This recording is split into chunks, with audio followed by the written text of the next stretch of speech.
जय जोहार दोस्तों। तो आप सभी को स्वागत है आपके अपने यूट्यूब चैनल एकल स्टडी में। तो आज हम लोग इस वीडियो में जीई पॉलिटिकल साइंस के सबसे महत्वपूर्ण प्रश्न पर चर्चा करेंगे। हम लोग का टॉपिक है राजनीति का उदारवादी एवं मार्क्सवादी दृष्टिकोण। तो आज हम लोग इस चैप्टर में उदारवादी और मार्क्सवादी दृष्टिकोण के बारे में मुख्य रूप से पढ़ने वाले हैं।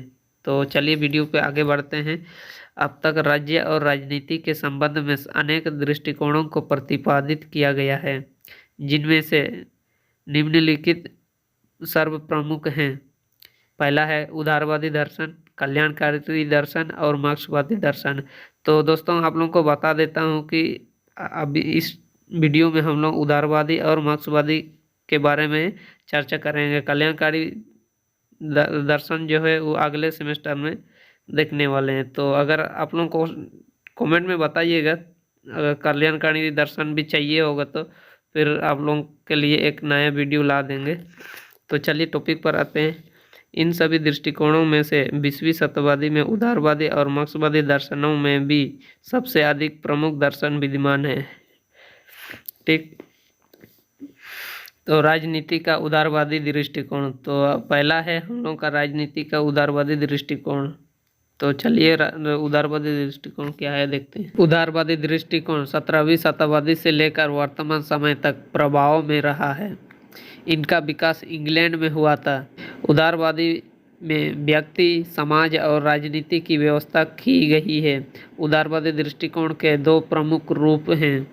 तो पहला है परंपरागत उदारवाद, जिसको हम लोग नकारात्मक उदारवाद भी कहा जाता है, और दूसरा है आधुनिक जनतंत्रात्मक उदारवाद, जिसको सकारात्मक उदारवाद भी कहा जाता है। तो चलिए इसको आगे हम लोग अलग अलग करके देखते हैं। नव या आधुनिक उदारवाद दृष्टिकोण को समझने के लिए इसके दोनों रूपों को समझना अति आवश्यक है।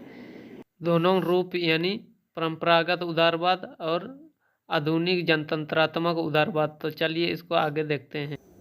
तो पहला टॉपिक है परंपरागत उदारवाद।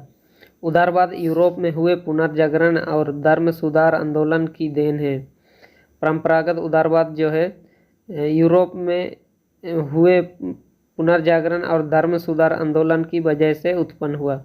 प्रारंभ में उदारवाद केवल मध्य वर्ग अर्थात व्यापारी वर्ग के लोगों के हितों का दर्शन था।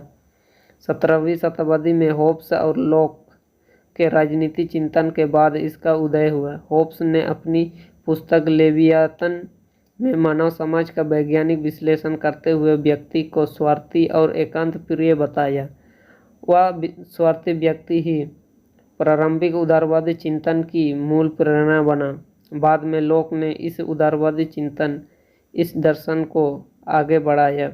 लोक का कहना था कि एक संवैधानिक सरकार के अंतर्गत एक ऐसी सरकार का जो व्यक्तियों को संपत्ति और स्वतंत्रता की बात कर सके। होब्स और लॉक की मान्यता है कि लोगों ने सामाजिक समझौता के आधार पर अपने कुछ विशेष लक्ष्यों को पाने के लिए ही राज्य की स्थापना की गई है। इस प्रकार होब्स और लॉक के समस्त चिंतन का केंद्र बिंदु व्यक्ति को देकर आर्थिक क्षेत्र में राज्य के हस्तक्षेप का विरोध किया गया।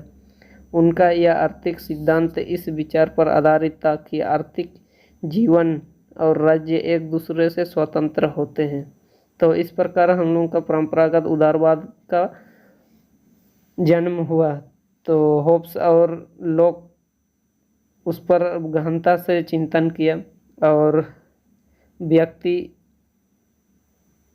को न देकर आर्थिक क्षेत्र में राज्य के हस्तक्षेप के प्रति विरोध जताया है। तो चलिए परंपरागत उदारवाद का मूल्यांकन करते हैं। तो इसको भी और विस्तार से इसका बारे में जानते हैं। यदि तत्वों का विश्लेषण किया जाता है तो स्पष्ट होता है कि प्रारंभिक उदारवाद के गुण और दोष दोनों होते थे, जो निम्न प्रकार से हैं। तो चलिए उदारवाद दृष्टिकोण का जो गुण है तो उसको पहले देखेंगे, फिर उसके बाद हम लोग उसका आलोचना या दोष देखेंगे। तो पहला है हम लोग का गुण देखते हैं। तो उदारवाद का क्या गुण है और क्या उपयोगिता है तो उसके बारे में जानते हैं। तो चलिए इसके गुणों की विवेचना निम्नलिखित आधारों पर की जा सकती है। पहला जो है दास प्रथा पर प्रहार। प्रारंभिक उदारवाद में दास प्रथा पर प्रहार कर मानवीय स्वतंत्रता और मानवता के मार्ग को प्रशस्त किया। दूसरा है संसदीय संस्थाओं में सुधार और वयस्क मताधिकार पर बल।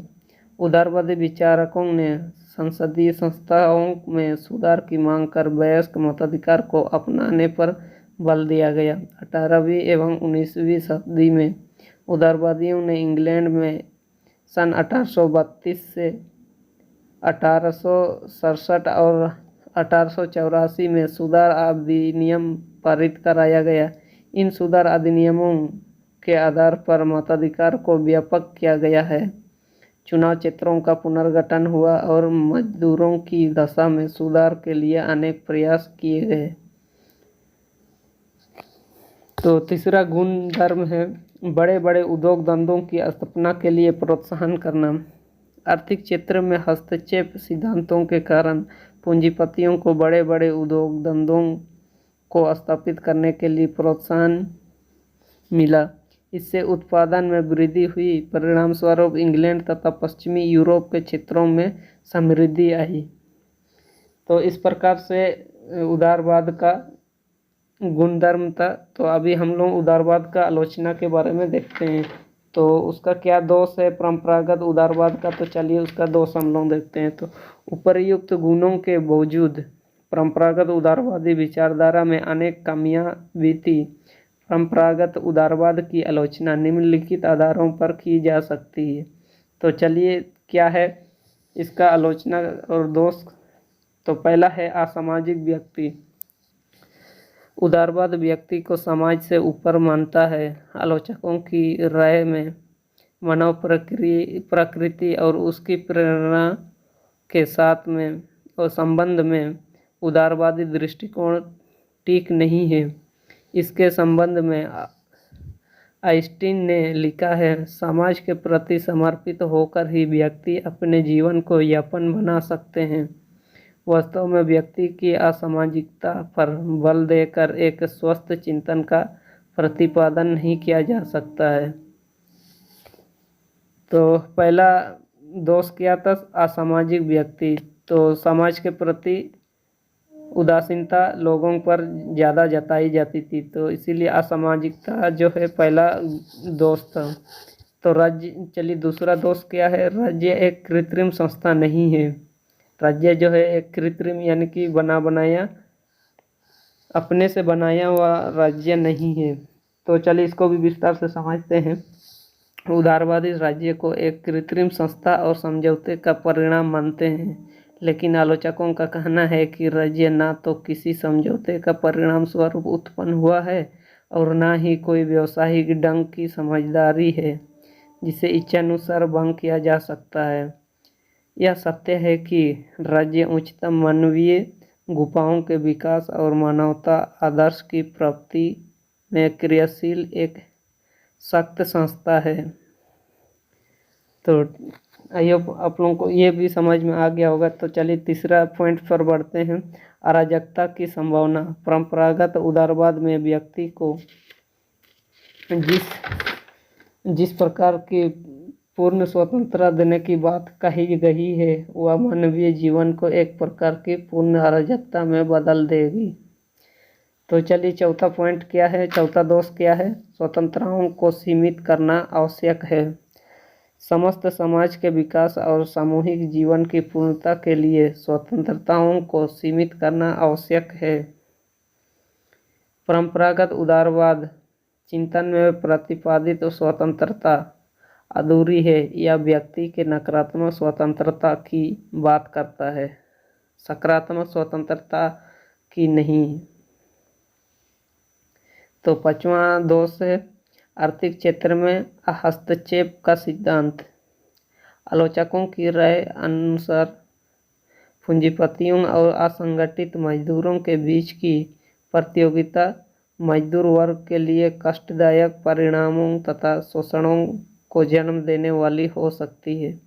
इस संबंध में अमेरिकी लेखक एस एविनरी लिखते हैं कि स्वतंत्रता प्रतियोगिता की परिस्थितियों में एक व्यक्ति दूसरे व्यक्ति के लिए भेड़िया बन जाता है। तो देख रहे हैं दोस्तों, पैसे के लिए कैसे लोग एक व्यक्ति के लिए दूसरे व्यक्ति के लिए भेड़िया बन जा रहे हैं। तो जैसा कि रोमन कवि प्लाटस ने बहुत पहले कहा दिया था कि प्रारंभिक उदारवाद की आलोचना करते हुए सेबाइन ने कहा है कि प्रारंभिक उदारवाद ने अपनी धारणाओं तथा निष्कर्षों को कामी नहीं परखा। यह मुख्य रूप से अस्थायी दर्शन था। उसके पास सामाजिक हित की कोई सकारात्मक स्वतंत्रता विचार नहीं था।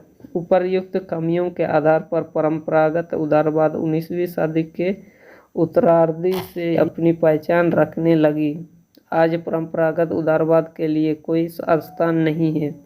तो इस प्रकार से है उदारवादी का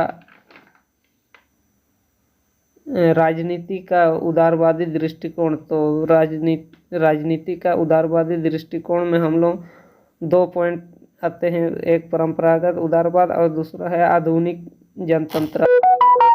पहला हम लोग परंपरागत उदारवाद को देखें। तो आई होप आप लोगों को परंपरागत उदारवाद समझ में आ गया होगा।